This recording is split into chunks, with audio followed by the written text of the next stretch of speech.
सहसा या ठिकाणी आपण सगळी ग्राउंडची त्याची व्यवस्था केली मुस्लिम बांधवांनी, कारण हे होणं आपण आवश्यक आहे. हे बघा, हिंदू मुस्लिम हा एकोपा होणं सुद्धा आवश्यक आहे, कारण हे लोकशाहीचं राज्य आहे, हे संविधानाचं राज्य आहे. इथं एकमेकाला साथ देणं आवश्यक आहे. ज्याच्या त्याच्या धर्माचा ज्याला त्याला स्वाभिमान असला पाहिजे. त्यांच्या धर्माचा त्यांना मुस्लिम धर्मात स्वाभिमान आहे, मला माझ्या हिंदू धर्माचा स्वाभिमान. आपण दोघांमध्ये माणुसकी जिवंत आहे आणि एकमेकाला साथ द्यायचं ठरवल्याच्या नंतर, कारण धर्म हा विषय वेगळा आहे आणि मागणी एखाद्या समुदायाला मागणं हा विषय एकदम वेगळा आहे. ज्यावेळेस आम्ही मुंबईकडे पायी निघालो, मराठा समाजाला आरक्षण मिळावं, इथं धर्म नाही आला. इथं एका लेकराला आरक्षण लागणार आहे, ती मागणी, आणि त्या मागणीला साथ देण्यासाठी मुस्लिम बांधव समोर आले आणि त्यांनी इथं ग्राउंडची व्यवस्था केली सगळी. ते बघा, धर्म वेगळा, मी पुन्हा तेच सांगितलं की धर्म वेगळा, त्यांना त्यांच्या धर्माचा स्वाभिमान आहे, मला माझ्या धर्माचा स्वाभिमान नाही, आणि तो असलाच पाहिजे. त्याच्यात काय गैर असण्याचं काही कारण नाही. परंतु मुस्लिम समाजाने एक नवीन आदर्श सुद्धा दिलाय. पहिल्यांदा मदरशावरती भगवे झेंडे, आणि अशा ठिकाणी राहायला छत्रपती शिवरायांच्या काळात झालं होतं. ज्या ठिकाणी भगवा झेंडा होता त्या ठिकाणी एक मुस्लिम माता माऊलींना कसलंच भय नव्हतं, संरक्षण होईल असं होतं. आता मदरशावरती भगवा झेंडा आणि तिथं मनोज जरांगे, समीकरण काय? त्यामुळं हे एकीचं रूप अनेक काही दिवसांना तुम्हाला याच ग्राउंडवर दिसेल. पुन्हा आणि आणखी एक सांगत राहिले, सॉरी, या मदरशामध्ये खूप मी बघितलं की मुलं शिक्षणासाठीचे अनाथ मुलं येतं, गरिबांचे मुलं, त्यांच्याकडे खूप चांगलं काम त्यांचं इथं आहे. आणि इथं ऍडमिशन देताना ITI असो किंवा कशाला असो, इथं मुस्लिमालाच नाही तर हिंदू धर्मांच्या मुलांना सुद्धा ऍडमिशन दिलेले, त्यांची मुलं सुद्धा मला आता भेटले. चांगलं कौतुकाचं काम त्यांचं चालू आहे. दुसरा प्रश्न असा आहे पाटील, की तुम्ही आज जसं मदरशामध्ये थांबलात, सगळे मुस्लिम बांधव तुमच्या पाठीशी आहेत, मग तुम्ही पाठीमागे एकदा म्हणाला होता की मुस्लिम बांधवांना सुद्धा कसं आरक्षण मिळत नाही, ते मी पाहतो, फक्त मला आधी माझा प्रश्न सोडवू दे. म्हणजे अगदी बरोबर आहे, त्यांनी साथ द्यावी म्हणून नाही, द्यावी किंवा नाही दिली तरी पण धनगर बांधवांच्या आरक्षणाचा प्रश्न सुद्धा म्हणलेला आहे. एकदा हा ज्वलंत मराठ्यांचा प्रश्न एकदा मिटू द्या. धनगर बांधवांना कसं आरक्षण देत नाही, मुस्लिम बांधवाला कसं देत नाही, ते बी मी बघ. काल मुख्यमंत्री असं म्हणाले की अडचण महाराष्ट्राची होऊ लागली आहे आणि तुम्ही माघार घ्यावं आणि तुमच्या ज्या मागण्या आहेत त्या मागण्यांसंदर्भात सरकार सकारात्मक पाऊल टाकले, काम करते. शिंदे साहेबांनाच माझी विनंती, आम्हाला राज्याला अडचण व्हावी असे वाटत नाही. अडचण सरकारकडून आणि प्रशासनाकडून व्हायला लागली. आमच्या नोंदी सापडलेल्या असताना तुम्ही देत नाही, तो डाटा देत नाही, त्यांच्या परिवाराला प्रमाणपत्र देत नाही, आणि सगळे सोयऱ्यांचे व्याख्यास आपण घेत नाही. शिंदे समितीनं सुद्धा कायमचं काम करून नोंदी सापडल्या पाहिजे. मराठवाड्यात नोंदी कमी सापडल्या, असे महाराष्ट्रातले बरेच जिल्हे तिथे नोंदी पण कमी सापडल्या. मग जर एवढे 7 महिन्यापासून आदेश दिले असताना काम कसं होत नाही? आम्ही मुंबईला आम्हाला यायला हौस नाहीये, पण हे तर कुठं व्हॉट्सअप फेसबुक वरती निरोप पाठवायचा विषय नाही. हा राज्यातल्या जनतेचा मोठा प्रश्न आहे आणि त्यांनी ओळखून घ्यावं. प्रश्न विचारला बरं झालं, ते त्यांनी ओळखून घ्यावं. गावागावातला लाखांना समाज एकवटलाय, जिल्ह्यातला तालुक्यातला आपण प्रत्यक्ष बघितलं. इथून तिथून पातर्डी असेल, तिसगाव असेल, जे गाव असतील, करंजी असेल, आता नगर आहे, उभा राहायला सुद्धा रोडवरती जागा नाही. हे सरकारच्या लक्षात येत नाही का? लोक जर रस्त्यावरती कामं टाकून पळायला लागले आणि तुम्ही भाषा करता चर्चा बंदची, दारं बंदची, वेळ द्या देऊ. अहो, जर मुंबईत गेले आणि तिथं जर तुम्ही काही त्रास द्यायचा प्रयत्न केला तर राज्यातला मराठा एकही थांबणार नाही. जसे मुंबईच्या गल्लीत मराठी असणार आहेत, तसे इकडे राज्यातल्या रस्त्यावर फक्त आणि फक्त मराठीच असणार आहेत. याची सुद्धा जाणीव सरकार म्हणून, आपण पालकत्व स्वीकारलंय म्हणून घ्यायला पाहिजे. कारण ही जनता ही दैवत मानता तुम्ही, आणि या जनतेचा प्रश्न सोडत नाही. ते आम्हाला विठीस धरताय आणि राज्य म्हणताय की अडचणीत आलंय आणि विठीस आम्हाला धरलंय. हे सरकारला शोभतंय का? असं समजतंय की आज संध्याकाळी म्हणजे राम मंदिर सोहळ्याचा कार्यक्रम झाल्यानंतर संध्याकाळी तुमच्या बरोबर भेटण्यासाठी शिष्टमंडळ येऊ शकतं. येऊ द्या ना, आम्ही स्वागत केलंय, आम्ही दरवाजे उघडे ठेवलेत. या, आमचं काहीच म्हणणं नाहीये. आम्ही कुठे दरवाजे मराठ्यांनी बंद केले. फक्त एक जाणीव असू द्या. कोणची जाणीव असू द्या? की आता तरी सहजतेने आंदोलन घेऊ नका. जर लोक आंतरवालीपासून नगरपर्यंत लाखानं आहेत, मी लाखानं शब्द वापरतोय कारण तुमच्या पुढे खोटं बोलणं सोपी गोष्ट नाहीये. हो, कारण तुम्ही चेक करताय. मी रात्री सहज बघितलं आतापर्यंत बघितलं नव्हतं. मी पुढे होतो, म्हणलं गाड्या पुढे जाऊ द्या जेवणाच्या ठिकाणी, पोरांची हडबड नाही झाली पाहिजे. आपल्याला 2 वाजते, यांना 9 वाजता जाऊ द्या. ज्यावेळेस गाड्या निघायला सुरू झाल्या, आमची नगरमध्ये पोहोचली तरी गाड्या पाठीमागून येतच होत्या. सरकारला एवढं पण कळत नाही का की समाज जर एवढ्या ताकदीने आला नगरपर्यंत, पुणे आणखीन वाशी यायची 25 तारखेला सकाळी महाराष्ट्रातला मराठा निघणारे मुंबईकडे, 26 ला सकाळी मुंबईत आझाद मैदानला जाण्यासाठी. तर मुंबईत उभा राहायला जागा राहणार नाही हे त्यांच्या लक्षात येत नाही का? तरी पण आणखी ना मीडियाच्या माध्यमातून व्हॉट्सअप फेसबुकवर आम्हाला पाठवते कागद. ही काय चिल्लर मुद्दा आहे का व्हॉट्सअप फेसबुकवर खेळायला? इतका समाज जर जागृत झालाय, इतकं तुटून समाज पडलाय.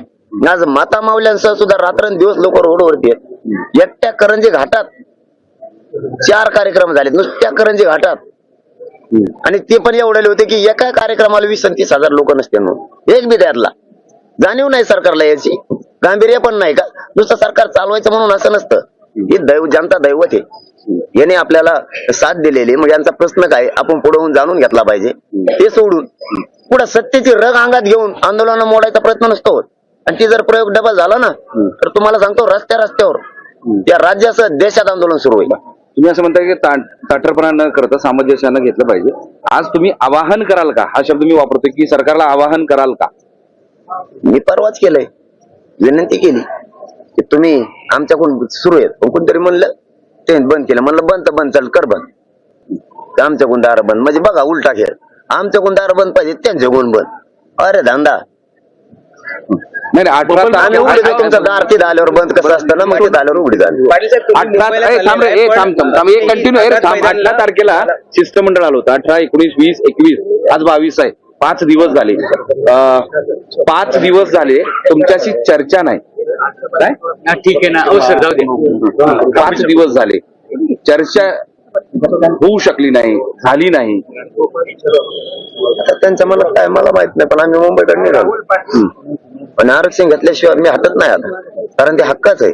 हे सगळ्यांना पटतंय. गोरगरीब मराठ्यांपासून श्रीमंत मराठ्यांपर्यंत, नोकरदार मराठ्यांपासून व्यावसायिक मराठ्यांपर्यंत सगळ्याला पटतंय. शेतकरी मराठ्यांपासून सगळ्यांनाही पटतंय.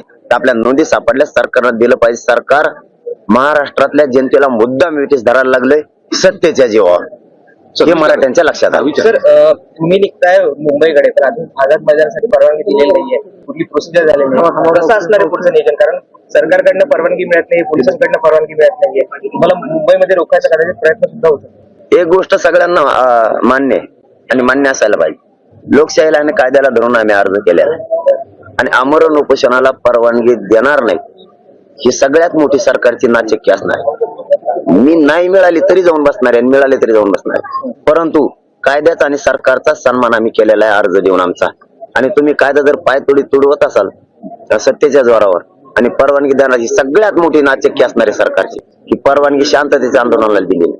परवा सुद्धा बबनराव तायवाडे असं म्हणाले की मनोज जरांगे पाटील यांच्या 15 वर्षाला मागण्या बदलतात. सरकार आपलं प्रयत्न करतंय, पण मनोज जरांगे पाटील यांची मागण्या बदलतात अशक्य आहे. सरकार त्यांच्या पद्धतीने प्रयत्न करते. ते सरकारमध्ये केव्हापासून गेले त्यांना काय माहिती. काल रात्रीच्या भाषणात तुम्ही छगन भुजबळांचं नाव न घेता एक आव्हान दिलेलं आहे.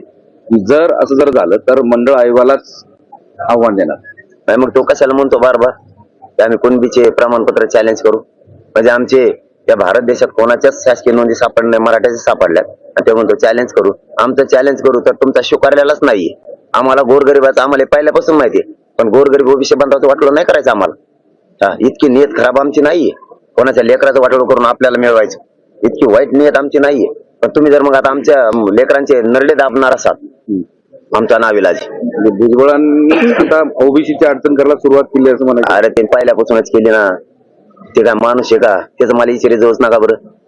ते पावसाळ्यानं कोणकडे बोलत आहे. ते सगळा कार्यक्रम बिघडून टाकेला आमचा. ते बांधावर एकामेकाचे बैल जाऊन देणार लोक. त्याला काय कळत रे? घरी बसल्या बसल्या आपलं आमच्या शेंगा तिथं बसून काय म्हणत आम्हाचं उगत टाकी ते आडे तिडे पाय कुंकडे बी येते पिशीन चलत आहे बाजाराला निघाले कुठे बी ते काय म्हणलं आम्हाचं तसं. ते मला इथं इचारे जाऊ मग सगळं पुढचं हिचकडून तुमच्या माझ्या ध्यानात राहत नाही काहीच नाही. मग हो ते किती आमचा किती प्रेम होतं एकमेकात. आम्ही एकमेकाच्या लग्नात वाटतो. एकमेकाच्या सुखादुखात धावून जातो. एकमेकाला काही लागलं तरी लगेच देतो. कोणाला गाडी नसली देतो, कोणाला मोटरसायकल नसेल, कोणाला बैल नसेल, कोणाला आऊत नसेल, कोणाला पाणी नसेल, इतकं एकमेकाच्या मदतीला धावून जातो. हे पावसाळ्याला मध्ये आल्यापासून येडपट आमचा सगळा खेळ पांगला एकमेकाचा, माहिती आहे का? थेट म्हणणं आहे का की मराठा आणि ओबीसी मध्ये वितुष्ट आणण्याचं काम छगन भुजबळांनी केलेलं आहे आणि करतायत? अहो आणलं ना. गोरगरीब धनगर बांधव आणि गोरगरीब वंजारी बांधव यांचं आरक्षणाला धक्काच लागत नाही आमच्यामुळं. तरी पण त्यांनी काही म्हणतो आम्ही, सगळे नाही, काही जणांच्या डोक्यात घुसलंच नाही त्यांनी सांगितलेलं. पण सामान्याच्या लक्षात आलं हे राजकारणी माणूस याच्या फायद्यासाठी घुसलायला लागला. आपण कशामुळे संबंध खराब करायचे मराठ्यात आणि आपल्यात गावखेड्यात? आणि गावखेड्यात आमचे संबंध चांगलेच आहेत आणि हे कायम राहणार आहेत आणि आम्ही ते टिकून ठेवणार आहे. किती वळवळ कर म्हणा तू. दादा बारामतीमध्ये बोलताना म्हणाले की संविधानिक पद्धत आहे, कायद्याने वेळ लागतो, तर मनोज जरांगेंनी सुद्धा थोडा वेळ द्यावा, थोडा धीराने घ्यावं. कोण म्हणलं? अजितदादा. मग आता धीर कशाला असतं मलाच कळा ना. त्याला मला एकदा या तरी लांबून राहणार नुसतं. एकदा या, दूध का दूध पाणी का पाणी करू. 7 महिन्यात तुम्ही एकदा आले बी नाही. बाकीचे बरेच येऊन जमले तर तुम्हाला गाडी लागणार, एसटी तिकीट काढून देतो आम्ही. या ना एकदा बोलू. मी म्हणजे आडमोड आड नाही बोलत त्यांना.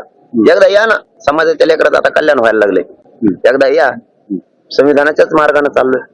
7 महिने वेळ दिला अजितदादा, उचित तेलशिक नाही दिला. 7 महिने लहान वेळ नाहीये. उलट तुम्ही गोरगरीब मराठ्यांच्या लेकराच्या बाजूने बोलायला पाहिजे. सरकार तुम्ही चुकीचा करायला लागला डायरेक्ट म्हणलं पाहिजे त्यांनी. 7 महिन्याचा वेळ दिला, याच्यापेक्षा किती वेळ द्यायचा हे अजितदादांनी स्वतः सरकारला म्हणायला पाहिजे. हे पोरांच्या नोंदी सापडल्यात, मराठ्यांच्या नोंदी नसत्या सापडल्या तर. आणि मग नंतर जाणार नाही, एक मिनिट, आता उत्सव सोहळा तुमचा कसा असणार आहे दिवसभराचा राम मंदिराचा ते सांगा आम्हाला. आता जाणार आम्ही, पूजा करणार, आरती करणार, जयघोष करणार, तिथं फुलं उधळणार, आणखीन काय असतात, पाय पडणार. अरे जय श्रीराम धनाधन घोषणा होणार. ते बघा, मी वेगळ्या तत्वाचा माणूस, मी सगळ्याच धर्मांना मानणारा सुद्धा आहे आणि माणुसकी जिवंत ठेवणार आहे. पण जसा बाकीच्यांना त्यांच्या धर्माचा स्वाभिमान आहे तसा माझ्या हिंदू धर्माचा सुद्धा मला स्वाभिमान आहे आणि तो असणं आवश्यक आहे.